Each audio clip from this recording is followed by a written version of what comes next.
Hi friends, welcome to magic book. നിങ്ങൾ ആദ്യമായിട്ടാണ് ഈ യൂട്യൂബ് ചാനൽ കാണുന്നത് എങ്കിൽ സബ്സ്ക്രൈബ് ചെയ്യുക, ബെൽ ഐക്കൺ കൂടി എനേബിൾ ചെയ്യുക. ഇന്ന് നമ്മൾ ചർച്ച ചെയ്യാൻ പോകുന്നത് കേരള PSCയുടെ ഫെബ്രുവരി 1 PSC ബുള്ളറ്റിനിൽ പ്രസിദ്ധീകരിച്ച കറണ്ട് അഫയർ ചോദ്യങ്ങളാണ്. കഴിഞ്ഞ ക്ലാസ്സിൽ നമ്മൾ ജനുവരിയുടെ ആദ്യത്തെ 2 ആഴ്ചയിലെ കറണ്ട് അഫയേഴ്സ് ആയിരുന്നു പഠിച്ചുകൊണ്ടിരുന്നത്. അപ്പോൾ ഫെബ്രുവരി 1 വരുമ്പോൾ ജനുവരിയിലെ ഫാക്ട്സ് ആണ് അതിൽ കൊടുത്തിട്ടുള്ളത്. അപ്പോൾ നമുക്ക് ഡയറക്റ്റ് ക്ലാസ്സിലേക്ക് വരാം. ഇതിന് മുമ്പ് ചെയ്ത 2 ക്ലാസ്സുകളുടെയും വീഡിയോ ഞാൻ ഡിസ്ക്രിപ്ഷന് താഴെ പ്രൊവൈഡ് ചെയ്തിട്ടുണ്ട്. ഇന്ത്യ തദ്ദേശീയമായി വികസിപ്പിച്ച തേജസ് യുദ്ധവിമാനം INS വിക്രമാദിത്യ എന്ന വിമാനവാഹിനി കപ്പലിൽ അറസ്റ്റഡ് ലാൻഡിംഗ് സാങ്കേതിക വിദ്യ ഉപയോഗിച്ച് വിജയകരമായി ഇറക്കി. ഈ സാങ്കേതിക വിദ്യ ഉപയോഗിക്കുന്ന 6ാമത്തെ രാജ്യമാണ് ഇന്ത്യ. അപ്പോൾ ഇന്ത്യ തദ്ദേശീയമായി വികസിപ്പിച്ച യുദ്ധവിമാനമാണ് തേജസ് എന്ന് പറയുന്നത്. ഇനി തേജസ് എന്ന് പറയുന്ന ഈ യുദ്ധവിമാനം എവിടെയാണ് ഇറക്കിയത്? INS വിക്രമാദിത്യ എന്ന വിമാനവാഹിനി കപ്പലിലാണ് ഇറക്കിയത്. ഇനി എന്ത് സാങ്കേതിക വിദ്യയാണ് ഇവിടെ ഉപയോഗിച്ചത്? Arrested landing. അപ്പോൾ 3 പോയിന്റുകൾ. യുദ്ധവിമാനത്തിന്റെ പേര്, ഇന്ത്യ തദ്ദേശീയമായി വികസിപ്പിച്ച യുദ്ധവിമാനമാണ് തേജസ്. ഇനി ഏത് വിമാനവാഹിനി കപ്പലിലാണ് ഇറക്കിയത്? INS വിക്രമാദിത്യ. സാങ്കേതിക വിദ്യയുടെ പേര് അറസ്റ്റഡ് ലാൻഡിംഗ്. ഈ സാങ്കേതിക വിദ്യ ഉപയോഗിക്കുന്ന 6ാമത്തെ രാജ്യമാണ് ഇന്ത്യ. അപ്പോൾ അറസ്റ്റഡ് ലാൻഡിംഗ് എന്ന സാങ്കേതിക വിദ്യ ഉപയോഗിക്കുന്ന 6ാമത്തെ രാജ്യമാണ് ഇന്ത്യ. അതുകൂടി ഓർത്തു വച്ചേക്കാം. ഇനി അടുത്ത കറണ്ട് അഫയർ പോയിന്റ് ആണ്. ഒമാന്റെ ഭരണാധികാരിയായി Sultan Haitham bin Tariq bin Taimur al Said അധികാരമേറ്റു. ഇവിടെ നമ്മൾ ഓർത്ത് വെക്കേണ്ട ഒരു വാക്ക് ഹൈതമാണ്. Haitham bin Tariq bin Taimur al Said. അപ്പോൾ ഇവിടെ ഹൈതം, നമ്മൾ വലിയ ആളുകളെ ഹൈനസ് എന്ന് പറയാറുണ്ട് ഇല്ലേ? His highness Abdullah. അപ്പോൾ ആ ഒരു വാക്കിൽ നിന്ന് ഹൈതം എന്ന് നമുക്ക് കിട്ടും. അപ്പോൾ Haitham bin Tariq bin Taimur al Said ആണ് ഒമാന്റെ ഭരണാധികാരിയായി അധികാരമേറ്റത്. QR കോഡ് അടിസ്ഥാനമാക്കി ഡിജിറ്റൽ ഫോട്ടോ വോട്ടർ സ്ലിപ്പ് രാജ്യത്ത് ആദ്യമായി 2020 ഫെബ്രുവരിയിൽ നടക്കുന്ന ഡൽഹി നിയമസഭാ തെരഞ്ഞെടുപ്പിൽ നടക്കും. കൂടാതെ വികലാംഗർക്കും 80 വയസ്സ് കഴിഞ്ഞ മുതിർന്ന പൗരന്മാർക്കും ആദ്യമായി പോസ്റ്റൽ ബാലറ്റ് സംവിധാനം ഡൽഹി നിയമസഭാ തെരഞ്ഞെടുപ്പിൽ ഏർപ്പെടുത്തി. അപ്പോൾ QR കോഡ്, നമ്മൾ സാധാരണ QR കോഡ് നമ്മുടെ ഫോണിലൊക്കെ നമ്മൾ ശ്രദ്ധിച്ചിട്ടുണ്ടാവും. അപ്പോൾ QR കോഡ് അടിസ്ഥാനമാക്കി ഡിജിറ്റൽ ഫോട്ടോ വോട്ടർ സ്ലിപ്പ് രാജ്യത്ത് ആദ്യമായി നടപ്പാക്കുന്നത് ഡൽഹി നിയമസഭാ തെരഞ്ഞെടുപ്പിലാണ്. അപ്പോൾ ഡൽഹി നിയമസഭാ തെരഞ്ഞെടുപ്പ് 2020 ഫെബ്രുവരിയിലാണ് എന്നുള്ള കാര്യം കൂടി ഓർത്തു വച്ചേക്കുക. പൂനെയിലെ MIT സ്കൂൾ ഓഫ് ഗവൺമെന്റ് ഏർപ്പെടുത്തിയ മികച്ച നിയമസഭാ സ്പീക്കർക്കുള്ള ഐഡിയൽ ലെജിസ്ലേറ്റീവ് അസംബ്ലി സ്പീക്കർ പുരസ്കാരം കേരള നിയമസഭാ സ്പീക്കർ P. ശ്രീരാമകൃഷ്ണന് ലഭിച്ചു. നമുക്കറിയാം കേരളത്തിന്റെ ഇപ്പോഴുള്ള നിയമസഭാ സ്പീക്കർ MB രാജേഷാണ്. 2020 P. ശ്രീരാമകൃഷ്ണനായിരുന്നു. അപ്പോഴാണ് P. ശ്രീരാമകൃഷ്ണന് മികച്ച നിയമസഭാ സ്പീക്കർക്കുള്ള ഐഡിയൽ ലെജിസ്ലേറ്റീവ് അസംബ്ലി സ്പീക്കർ പുരസ്കാരം ലഭിക്കുന്നത്. ഇത് ഏർപ്പെടുത്തിയത് പൂനെയിലെ MIT സ്കൂൾ ഓഫ് ഗവൺമെന്റ് ആണ്. ഓക്കെ, അവാർഡിന്റെ പേര് ഒന്നുകൂടെ റിപ്പീറ്റ് ചെയ്ത് പറയാം. ഐഡിയൽ ലെജിസ്ലേറ്റീവ് അസംബ്ലി സ്പീക്കർ പുരസ്കാരം. ഐഡിയൽ ലെജിസ്ലേറ്റീവ് അസംബ്ലി സ്പീക്കർ പുരസ്കാരം P. ശ്രീരാമകൃഷ്ണന് ലഭിച്ചു. കുട്ടികൾക്ക് വീട്ടിലും പുറത്തും സുരക്ഷ ഉറപ്പാക്കുന്ന കേരള പോലീസ് പദ്ധതിയാണ് കവചം. നമ്മൾ കർണന്റെ കവചകുണ്ടലം എന്ന് കേട്ടിട്ടുണ്ട് അല്ലേ? നമ്മൾ പ്രൊട്ടക്ഷന് വേണ്ടിയിട്ടാണ് കവചം ഉപയോഗിക്കുന്നത്. അപ്പോൾ കവചം എന്ന വാക്ക് സൂചിപ്പിക്കുന്നത് പ്രൊട്ടക്ഷൻ ആണ്. പെട്ടെന്ന് നമുക്ക് ഓർത്തു വെക്കാം. കുട്ടികൾക്ക് വീട്ടിലും പുറത്തും സുരക്ഷ ഉറപ്പാക്കുന്ന കേരള പോലീസ് പദ്ധതിയാണ് കവചം. അടുത്ത പോയിന്റ്, രാജ്യത്തെ 2ാമത്തെ സ്വകാര്യ തീവണ്ടി അഹമ്മദാബാദ് മുംബൈ തേജസ് എക്സ്പ്രസ് സർവീസ് ആരംഭിച്ചു. അപ്പോൾ രാജ്യത്തെ 2ാമത്തെ സ്വകാര്യ തീവണ്ടി സർവീസാണ് അഹമ്മദാബാദ് മുംബൈ തേജസ് എക്സ്പ്രസ്. അപ്പോൾ മറ്റൊരു ചോദ്യം, രാജ്യത്തെ 1ാമത്തെ സ്വകാര്യ തീവണ്ടി എക്സ്പ്രസ് എന്ന് ചോദിക്കാം. അപ്പോൾ അത് 2019 അത് ലക്നൗ ഡൽഹി തേജസ് എക്സ്പ്രസ് ആണ് എന്ന് ഓർത്തു വെച്ചേക്കാം. അടുത്ത ചോദ്യം, ICC player of the year 2019 പുരസ്കാരം ഇംഗ്ലണ്ട് ക്രിക്കറ്റ് താരം ബെൻ സ്റ്റോക്സിന് ലഭിച്ചു. അപ്പോൾ ഇംഗ്ലണ്ട് താരമാണ് Ben Stokes. 2019 ICC player of the year ആണ് ബെൻ സ്റ്റോക്സ്. ഇനി 2020 ക്രിക്കറ്റർ ഓഫ് ദ ഇയർ അല്ലെങ്കിൽ 2020 പ്ലെയർ ഓഫ് ദ ഇയർ എന്ന് ചോദിച്ചു കഴിഞ്ഞാൽ അതിന്റെ ഉത്തരം വിരാട് കോഹ്ലിയാണ്. 2019 മികച്ച ടെസ്റ്റ് ക്രിക്കറ്റർ അവാർഡ് പാറ്റ് കുമ്മിൻസിന് ലഭിച്ചു. റഷ്യൻ പ്രധാനമന്ത്രിയായ മിഖായേൽ മിഷുസ്തിനെ റഷ്യൻ പ്രസിഡന്റ് വ്ളാഡിമിർ പുടിൻ ശുപാർശ ചെയ്തു. അപ്പോൾ റഷ്യൻ പ്രധാനമന്ത്രിയുടെ പേര് ഓർത്തു വെച്ചേക്കുക, മിഖായേൽ മിഷുസ്ത്. ഇനി റഷ്യൻ പ്രസിഡന്റ് ആരാണ്? വ്ളാഡിമിർ പുടിനാണ്. അപ്പോൾ നിലവിൽ റഷ്യയുടെ പ്രധാനമന്ത്രി മിഖായേൽ മിഷുസ്ത് തന്നെയാണ്. റഷ്യൻ പ്രസിഡന്റ് വ്ളാഡിമിർ പുടിൻ തന്നെയാണ്. അടുത്ത ചോദ്യം, റിസർവ് ബാങ്കിന്റെ ഡെപ്യൂട്ടി ഗവർണറായി ഡോക്ടർ മൈക്കൽ ദേബബ്രത പത്രയെ നിയമിച്ചു. റിസർവ് ബാങ്കിന്റെ ഡെപ്യൂട്ടി ഗവർണർ പുതിയ അപ്പോയിന്റ്മെന്റ് ആണ് ഡോക്ടർ മൈക്കൽ ദേബബ്രത പത്ര. അപ്പോൾ റിസർവ് ബാങ്കിന് 4 ഡെപ്യൂട്ടി ഗവർണേഴ്സ് ഉണ്ട് എന്ന് ഓർത്തു വെച്ചേക്കുക. ഇത് 2020 കറണ്ട് അഫയർ ആണ്. അപ്പോൾ മറ്റ് 3 പേരുടെ പേര് ഞാൻ ജസ്റ്റ് ഒന്ന് പറയാം. രബി ശങ്കർ, മഹേഷ് കുമാർ ജെയിൻ, രാജേശ്വർ റാവോ, പിന്നെ 4മത്തെയാണ് നമ്മളിപ്പോൾ പറഞ്ഞ മൈക്കൽ പത്ര. അടുത്ത പോയിന്റ്, ഖേലോ ഇന്ത്യ ഗെയിംസിൽ അത്ലറ്റിക്സ് വിഭാഗത്തിൽ കേരളം ആദ്യമായി ഓവറോൾ ചാമ്പ്യൻഷിപ്പ് നേടി. അപ്പോൾ ഖേലോ ഇന്ത്യ ഗെയിംസിൽ കേരളം ആദ്യമായിട്ടാണ് ഓവറോൾ ചാമ്പ്യൻഷിപ്പ് നേടുന്നത്.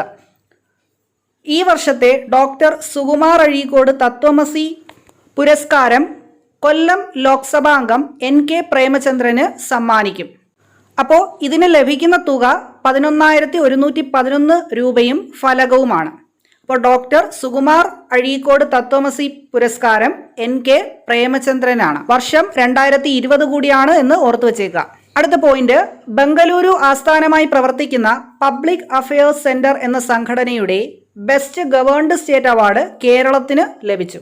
അപ്പോൾ ബെസ്റ്റ് ഗവേൺഡ് സ്റ്റേറ്റ് അവാർഡ് കേരളത്തിനാണ്. ഏത് സംഘടനയുടെ പുരസ്കാരമാണെന്ന് ചോദിച്ചു കഴിഞ്ഞാൽ ബംഗളൂരു ആസ്ഥാനമായി പ്രവർത്തിക്കുന്ന പബ്ലിക് അഫയേഴ്സ് സെന്റർ എന്ന സംഘടനയുടെ അവാർഡാണ്. അമേരിക്കൻ ബാസ്കറ്റ്ബോൾ താരം കോബി ബ്രയാൻ ഹെലികോപ്റ്റർ അപകടത്തിൽ മരിച്ചു. അപ്പോൾ അമേരിക്കൻ ബാസ്കറ്റ്ബോൾ താരം പേരോർത്ത് വെച്ചേക്കുക, കോബി ബ്രയാൻ ആണ് ഹെലികോപ്റ്റർ അപകടത്തിൽ മരിച്ചത്. പേര് കോബി ബ്രയാൻ. നൂതന 3D ലേസർ സാങ്കേതിക വിദ്യയുടെ സഹായത്തോടെ നിർമ്മിച്ച ഇന്ത്യൻ പൈതൃക സ്ഥാനങ്ങളുടെ പ്രദർശന മേളയായ Indian heritage in digital space ഡൽഹിയിലെ ദേശീയ മ്യൂസിയത്തിൽ കേന്ദ്ര സാംസ്കാരിക വകുപ്പ് മന്ത്രി പ്രഹ്ലാദ് സിംഗ് പട്ടേൽ ഉദ്ഘാടനം ചെയ്തു. അപ്പോൾ ഈ പ്രദർശന മേളയുടെ പേരാണ് Indian heritage in digital space. അപ്പോൾ നൂതന 3D ലേസർ സാങ്കേതിക വിദ്യയുടെ സഹായത്തോടെയാണ് ഇന്ത്യൻ പൈതൃക സ്ഥാനങ്ങളെ നിർമ്മിച്ചിരിക്കുന്നത്. അപ്പോൾ ഈ പ്രദർശന മേളയുടെ പേരാണ് Indian heritage in digital space. ഇനി ഉദ്ഘാടനം ചെയ്തതാരാണ് എന്നുകൂടി ഓർത്തു വെച്ചേക്കുക, പ്രഹ്ലാദ് സിംഗ് പട്ടേലാണ്. Indian heritage in digital space എന്ന മേള ഉദ്ഘാടനം ചെയ്തത് പ്രഹ്ലാദ് സിംഗ് പട്ടേലാണ്. ഡൽഹിയിലെ ദേശീയ മ്യൂസിയത്തിൽ കേന്ദ്ര സാംസ്കാരിക വകുപ്പ് മന്ത്രി പ്രഹ്ലാദ് സിംഗ് പട്ടേലാണ് ഉദ്ഘാടനം ചെയ്തത്. അടുത്ത പോയിന്റ്, ഇന്ധന സംരക്ഷണത്തിന്റെ ആവശ്യകതയെക്കുറിച്ച് പൗരന്മാരിൽ അവബോധം സൃഷ്ടിക്കുന്നതിനായി പെട്രോളിയം കൺസർവേഷൻ റിസർച്ച് അസോസിയേഷൻ ആരംഭിച്ച പ്രചരണ പരിപാടിയാണ് സക്ഷം. അപ്പോൾ ഈ അസോസിയേഷന്റെ പേര് പെട്രോളിയം കൺസർവേഷൻ റിസർച്ച് അസോസിയേഷൻ എന്നാണ്. അപ്പോൾ പെട്രോളിയം കൺസർവേഷൻ എന്ന് പറയുമ്പോൾ ഇന്ധന സംരക്ഷണത്തിന് വേണ്ടിയിട്ടുള്ള ഒരു അസോസിയേഷൻ ആണെന്ന് നമുക്ക് പെട്ടെന്ന് കണക്ട് ചെയ്യാൻ പറ്റും.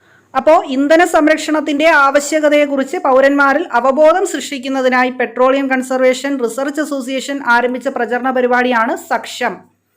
രസതന്ത്രത്തിലെ അന്താരാഷ്ട്ര സംഘടനയായ IUPACയുടെ ബ്യൂറോ അംഗമായി ഇന്ത്യക്കാരനായ ബിപുൽ ബഹരി സാഹയെ തെരഞ്ഞെടുത്തു.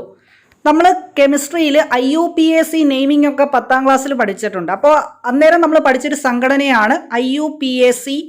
അപ്പോൾ അവിടുത്തെ ബ്യൂറോ അംഗമായി ഇന്ത്യക്കാരനായ ബിപുൽ ബഹരി സാഹയാണ് തെരഞ്ഞെടുത്തത്. അടുത്ത പോയിന്റ്, 5ാമത് science film festival of India 2020 SCIFFI 2020 Goa വേദിയായി. അപ്പോൾ ഫിലിം ഫെസ്റ്റിവൽ എന്ന് കേൾക്കുമ്പോൾ തന്നെ നമുക്ക് ഗോവ എന്ന വേദി നമുക്ക് പെട്ടെന്ന് കണക്ട് ചെയ്യാൻ പറ്റും. അപ്പോൾ science film festival of India, 5ാമത് സയൻസ് ഫിലിം ഫെസ്റ്റിവൽ ഓഫ് ഇന്ത്യയുടെ വേദി ഗോവയാണ് എന്ന് ഓർത്ത് വെച്ചേക്കുക. വർഷം 2020. അടുത്ത പോയിന്റ്, ആദ്യ ഭക്ഷ്യ സംസ്കരണ ഉച്ചകോടി 2020 കേന്ദ്രഭരണ പ്രദേശമായ ലഡാക്ക് വേദിയായി. അപ്പോൾ അടുത്തൊരു വേദിയെക്കുറിച്ചാണ് നമ്മൾ പറയുന്നത്. ലഡാക്ക് എന്തിനു വേദിയായി? ഭക്ഷ്യ സംസ്കരണ ഉച്ചകോടി 2020 വേദിയായത് നമ്മുടെ കേന്ദ്രഭരണ പ്രദേശമായ ലഡാക്കാണ്. Lieutenant colonel Yuvraj Malik national book ട്രസ്റ്റിന്റെ ഡയറക്ടറായി നിയമിതനായി. Lieutenant colonel Yuvraj Malik national book ട്രസ്റ്റിന്റെ ഡയറക്ടറായി നിയമിതനായി. ഹെൻലി പാസ്പോർട്ട് ഇൻഡെക്സ് 2020 പ്രകാരം ഇന്ത്യൻ പാസ്പോർട്ടിന്റെ സ്ഥാനം 84ാമത്. തുടർച്ചയായി 3-ാം വർഷവും ജപ്പാൻ പാസ്പോർട്ട് 1-ാം സ്ഥാനം നിലനിർത്തി. അപ്പോൾ ഹെൻലി പാസ്പോർട്ട് ഇൻഡെക്സ് 2020 പ്രകാരം ഇന്ത്യയുടെ റാങ്ക് അല്ലെങ്കിൽ ഇന്ത്യയുടെ സ്ഥാനം 84ആണ്. 3-ാം വർഷവും ജപ്പാനാണ് പാസ്പോർട്ടിൽ 1-ാം സ്ഥാനം നിലനിർത്തിയത്. 43 കിലോമീറ്ററിന് മുകളിൽ പ്രഹരശേഷിയുള്ള 51-ാം K9 വജ്ര ടാങ്ക് സേനയ്ക്ക് കൈമാറി. അപ്പോൾ ഈ K9 വജ്ര ടാങ്ക് എന്ന് പറയുന്നത് നമ്മൾ യുദ്ധത്തിനൊക്കെ ഉപയോഗിക്കുന്ന ടാങ്ക് തന്നെയാണ്. അപ്പോൾ ദക്ഷിണ കൊറിയയിൽ ഉപയോഗിച്ചു കൊണ്ടിരുന്ന K9 തണ്ടറിന്റെ ഒരു വകഭേദമാണ് ഈ K9 വജ്ര ടാങ്ക് എന്ന് പറയുന്നത്. ഗുജറാത്തിലെ സൂററ്റിലായിരുന്നു നരേന്ദ്രമോദി ഇത് ഉദ്ഘാടനം ചെയ്തിരുന്നത്. അപ്പോൾ K9 വജ്ര ടാങ്കിന് 43 കിലോമീറ്ററിന് മുകളിലാണ് പ്രഹരശേഷിയുള്ളത്. അടുത്ത പോയിന്റ്, 19ാമത് ഷാങ്ഹായ് കോർപ്പറേഷൻ ഓർഗനൈസേഷൻ മീറ്റിംഗിന് 2020 ഇന്ത്യ വേദിയായി. 19ാമത് ഷാങ്ഹായ് കോർപ്പറേഷൻ ഓർഗനൈസേഷൻ മീറ്റിംഗിന് 2020 ഇന്ത്യ വേദിയായി. 29ാം സരസ്വതി സമ്മാനത്തിന് 2020 സിന്ധി സാഹിത്യകാരനായ വാസുദേവ് മോഹിയുടെ ചെക്ക് ബുക്ക് എന്ന ചെറുകഥാ സമാഹാരം അർഹമായി. അപ്പോൾ സരസ്വതി സമ്മാനം 2020 29ാമത്തെ സരസ്വതി സമ്മാനമാണ്. ഇത് ലഭിച്ചത് വാസുദേവ് മോഹി സിന്ധി സാഹിത്യകാരനാണ്. ചെക്ക് ബുക്ക് എന്ന ചെറുകഥാ സമാഹാരത്തിനാണ് പുരസ്കാരം ലഭിച്ചത്. അണ്ടർ 19 ICC ലോകകപ്പ് ക്രിക്കറ്റിന് സൗത്ത് ആഫ്രിക്ക വേദിയായി. അണ്ടർ 19 ICC ലോകകപ്പ് ക്രിക്കറ്റിന് സൗത്ത് ആഫ്രിക്ക വേദിയായി. വർഷം 2020. റഷ്യയിൽ നിന്നും ഇന്ത്യ വാങ്ങുന്ന വ്യോമ പ്രതിരോധ സംവിധാനമാണ് S-400. റഷ്യയിൽ നിന്നും ഇന്ത്യ വാങ്ങുന്ന വ്യോമ പ്രതിരോധ സംവിധാനം S-400. ദേശീയ സെൻസെക്സ് 2021, ദേശീയ ജനസംഖ്യാ രജിസ്റ്റർ പുതുക്കൽ എന്നിവ ചർച്ച ചെയ്യുവാനായി ചീഫ് സെക്രട്ടറിമാരുടെ ദേശീയ കോൺഫറൻസിന് ഡൽഹി വേദിയായി. ഇന്ത്യയുടെ സെൻസസ് കമ്മീഷണർ ഡോക്ടർ വിവേക് ജോഷിയാണ്. അപ്പോൾ ദേശീയ സെൻസെക്സ് 2021 വേദിയായത് ഡൽഹിയാണ്. ദേശീയ ജനസംഖ്യാ രജിസ്റ്റർ പുതുക്കൽ എന്നിവ ചർച്ച ചെയ്യുവാനായി ചീഫ് സെക്രട്ടറിമാരുടെ ദേശീയ കോൺഫറൻസിന് ഡൽഹി വേദിയായി. അതുപോലെ തന്നെ അപ്പോയിന്റ്മെന്റ് കൂടെ ഓർത്തു വെച്ചേക്കുക. ഇന്ത്യയുടെ സെൻസസ് കമ്മീഷണർ ആരാണ് എന്ന് ചോദിച്ചാൽ ഡോക്ടർ വിവേക് ജോഷിയാണ്. അടുത്ത പോയിന്റ്, ദേശീയ ദുരന്ത നിവാരണ സേനയുടെ 15ാം വാർഷികം ആഘോഷിച്ചു. ഡയറക്ടർ സത്യനാരായൺ പ്രധാൻ. അപ്പോൾ ദേശീയ ദുരന്ത നിവാരണ സേനയുടെ 15ാം വാർഷികം ആഘോഷിച്ചത് 2021. അപ്പോൾ ഇത് സ്ഥാപിതമായത് 2006. അപ്പോൾ 15 വർഷമായിട്ടുണ്ട്. ഇനി ദേശീയ ദുരന്ത നിവാരണ സേനയുടെ ഡയറക്ടർ സത്യനാരായൺ പ്രധാനാണ്. മിസോറാമിലെ പ്രധാനപ്പെട്ട കാർഷിക വിളവെടുപ്പ് ഉത്സവമാണ് ചപ്ചർ കുട്ട്. മിസോറാമിലെ പ്രധാനപ്പെട്ട കാർഷിക വിളവെടുപ്പ് ഉത്സവം ചപ്ചർ കുട്ടാണ്. ഓർത്തു വച്ചേക്കുക. ആർച്ചറി അസോസിയേഷൻ ഓഫ് ഇന്ത്യയുടെ പ്രസിഡന്റായി കേന്ദ്രമന്ത്രി അർജുൻ മുണ്ടെ തെരഞ്ഞെടുക്കപ്പെട്ടു. ആർച്ചറി അസോസിയേഷൻ ഓഫ് ഇന്ത്യയുടെ പ്രസിഡന്റായി കേന്ദ്രമന്ത്രി അർജുൻ മുണ്ടെ തെരഞ്ഞെടുക്കപ്പെട്ടു. DRDO വികസിപ്പിച്ച 3500 കിലോമീറ്റർ ദൂരപരിധിയുള്ള K4 ആണവ മിസൈൽ വിശാഖപട്ടണത്ത് നിന്നും വിജയകരമായി പരീക്ഷിച്ചു. അപ്പോൾ മിസൈലിന്റെ പേര് K4 ആണവ മിസൈൽ എന്നാണ്. എത്ര കിലോമീറ്റർ ദൂരപരിധിയുണ്ട്? 3500 കിലോമീറ്റർ ദൂരപരിധിയുള്ള മിസൈലാണ് K4 ആണവ മിസൈൽ. DRDO വികസിപ്പിച്ച K4 ആണവ മിസൈൽ വിശാഖപട്ടണത്ത് നിന്നും വിജയകരമായി പരീക്ഷിച്ചു. ദൂരപരിധി 3500 കിലോമീറ്റർ ആണ്. ഇന്ത്യ നേപ്പാൾ അതിർത്തിയിലെ ഭീരത് നഗറിൽ ഇന്ത്യ നേപ്പാൾ സംയോജിത ചെക്ക് പോസ്റ്റ് പ്രധാനമന്ത്രി നരേന്ദ്രമോദിയും നേപ്പാൾ പ്രധാനമന്ത്രി ഖദ്യപ്രസാദ് ശർമ്മ ഒലിയും ചേർന്ന് ഉദ്ഘാടനം ചെയ്തു. അപ്പോൾ അവിടെ ഓർത്തു വെച്ചേക്കേണ്ടത് നേപ്പാൾ പ്രധാനമന്ത്രിയുടെ പേര് ഖദ്യപ്രസാദ് ശർമ്മ ഒലി എന്നാണ്. അപ്പോൾ ഇന്ത്യ നേപ്പാൾ അതിർത്തിയിലെ ഭീരത് നഗറിലെ ഇന്ത്യ നേപ്പാൾ സംയോജിത ചെക്ക് പോസ്റ്റ് ഉദ്ഘാടനം ചെയ്തത് നമ്മുടെ പ്രധാനമന്ത്രി നരേന്ദ്രമോദിയും നേപ്പാൾ പ്രധാനമന്ത്രി ഖദ്യ പ്രസാദ് ശർമ്മ ഒലിയുമാണ്. ഇപ്പോൾ നേപ്പാളിൻ്റെ പ്രധാനമന്ത്രിയുടെ പേര് ഓർത്തു വെച്ചേക്കുക, ഖദ്യ പ്രസാദ് ശർമ്മ ഒലി. വേൾഡ് ഇക്കണോമിക് ഫോറത്തിൻ്റെ 50ാം വാർഷിക സമ്മേളനം സ്വിറ്റ്സർലൻഡിലെ ഡാവോസിൽ നടന്നു. Stakeholders for a cohesive and sustainable world എന്നതായിരുന്നു സമ്മേളനത്തിൻ്റെ സന്ദേശം. അപ്പോൾ വേൾഡ് എക്കണോമിക് ഫോറത്തിൻ്റെ 50ാം വാർഷിക സമ്മേളനമാണ് നടന്നത്. സ്വിറ്റ്സർലൻഡിലെ ഡാവോസിലാണ് നടന്നത്. വർഷം 2020. Stakeholders for a cohesive and sustainable world എന്നതാണ് സമ്മേളനത്തിൻ്റെ സന്ദേശം. 3 പോയിന്റ് ഓർത്തു വച്ചേക്കുക. ഇന്ത്യൻ വ്യോമസേന സുഖോയ് 30 MKI വിമാനവ്യൂഹത്തെ സേനയിൽ ഉൾപ്പെടുത്തി. ശബ്ദാതിവേഗ മിസൈലായ ബ്രഹ്മോസ് ഘടിപ്പിക്കുവാൻ കഴിയുന്ന യുദ്ധവിമാനമാണിത്. ഇന്ത്യൻ വ്യോമസേന സുഖോയ് 30 MKI വിമാന വ്യൂഹത്തെ സേനയിൽ ഉൾപ്പെടുത്തി. അപ്പോൾ പേരോർത്ത് വെച്ചേക്കുക, സുഖോയ് 30 MKI. ഇനി നമ്മുടെ മിസൈലായ ബ്രഹ്മോസ് ഘടിപ്പിക്കുവാൻ കഴിയുന്ന യുദ്ധവിമാനമാണിത്. ഈ യുദ്ധവിമാനത്തിൻ്റെ പേരാണ് സുഖോയ് 30 MKI. ഇന്ത്യയുടെ 71ാം റിപ്പബ്ലിക് ദിന പരേഡിൻ്റെ മുഖ്യ അതിഥി ബ്രസീലിയൻ പ്രസിഡന്റ് JM ബോൾസനാരോ ആണ്. അപ്പോൾ ചോദിക്കാൻ സാധ്യതയുള്ള ചോദ്യമാണ്. നമ്മുടെ റിപ്പബ്ലിക് ദിനം 71ാം റിപ്പബ്ലിക് ദിനമാണ് 2020 നടന്നത്. അപ്പോൾ റിപ്പബ്ലിക് ദിന പരേഡിൻ്റെ മുഖ്യാതിഥി ബ്രസീലിയൻ പ്രസിഡന്റായ JM ബോൾസനാരോ ആണ്. സ്കൂളുകളിൽ ഈശ്വര പ്രാർത്ഥനയ്ക്ക് ശേഷം ഭരണഘടനയുടെ ആമുഖം വായിക്കുവാൻ മഹാരാഷ്ട്ര സർക്കാർ തീരുമാനിച്ചു. സ്കൂളുകളിൽ ഈശ്വര പ്രാർത്ഥനയ്ക്ക് ശേഷം ഭരണഘടനയുടെ ആമുഖം വായിക്കുവാൻ മഹാരാഷ്ട്ര സർക്കാർ തീരുമാനിച്ചു. വിവിധ മേഖലകളിൽ പ്രാഗൽഭ്യം തെളിയിച്ച കുട്ടികൾക്കായി കേന്ദ്ര സർക്കാർ ഏർപ്പെടുത്തിയ പ്രധാനമന്ത്രി രാഷ്ട്രീയ ബൽ പുരസ്കാരം. പ്രധാനമന്ത്രി രാഷ്ട്രീയ ബൽ പുരസ്കാരം അത് ഫുള്ളായിട്ട് ബോക്സിലുണ്ട്. പക്ഷെ ഞാൻ അവിടെ ബോക്സ് കൊടുത്തേക്കുന്നതിനകത്ത് പ്രധാനമന്ത്രി വിട്ടുപോയതാണ്. പ്രധാനമന്ത്രി രാഷ്ട്രീയ ബൽ പുരസ്കാരം 2020 രാഷ്ട്രപതി കുട്ടികൾക്ക് സമ്മാനിച്ചു. അടുത്ത point, all India council of സ്പോർട്സിൽ ഗുസ്തി താരം യോഗേശ്വർ ദത്തിനെയും പാരാലിമ്പ്യൻ ദീപ മാലിക്കിനെയും ഉൾപ്പെടുത്തി. അപ്പോൾ ഓൾ ഇന്ത്യ കൗൺസിൽ ഓഫ് സ്പോർട്സിൽ ഉൾപ്പെടുത്തിയ 2 പേര്, ഒന്ന് യോഗേശ്വർ ദത്ത്, ഗുസ്തി താരമാണ് യോഗേശ്വർ ദത്ത്, പാരാലിമ്പ്യൻ ആണ് ദീപ മാലിക്. VK മൽഹോത്രയാണ് AICSൻ്റെ പ്രസിഡന്റ്. അപ്പോൾ യോഗേശ്വർ ദത്ത്, ദീപ മാലിക് ഇവർ 2 പേരും ഓൾ ഇന്ത്യ കൗൺസിൽ ഓഫ് സ്പോർട്സിൽ ഉൾപ്പെട്ടവരാണ്. ഓക്കെ, VK മൽഹോത്രയാണ് AICSൻ്റെ പ്രസിഡന്റ്. അപ്പോൾ AICS എന്ന് പറഞ്ഞു കഴിഞ്ഞാൽ all India council of sports എന്നാണ്. ഇന്ത്യയിൽ ആദ്യമായി കാർഷിക ഭൂമി പാട്ടത്തിന് നൽകുന്ന പദ്ധതി ആവിഷ്കരിച്ച സംസ്ഥാനം ഉത്തരാഖണ്ഡാണ്. അപ്പോൾ ഉത്തരാഖണ്ഡാണ് ഇന്ത്യയിൽ ആദ്യമായി കാർഷിക ഭൂമി പാട്ടത്തിന് നൽകുന്ന പദ്ധതി ആവിഷ്കരിച്ച സംസ്ഥാനം, ഉത്തരാഖണ്ഡ്. ഇന്ത്യയുടെ ബഹിരാകാശ പദ്ധതിയായ ഗഗൻയാൻ പദ്ധതിയിൽ യാത്രികർക്ക് പരിശീലനം നൽകുന്ന രാജ്യം ഫ്രാൻസ് ആണ്.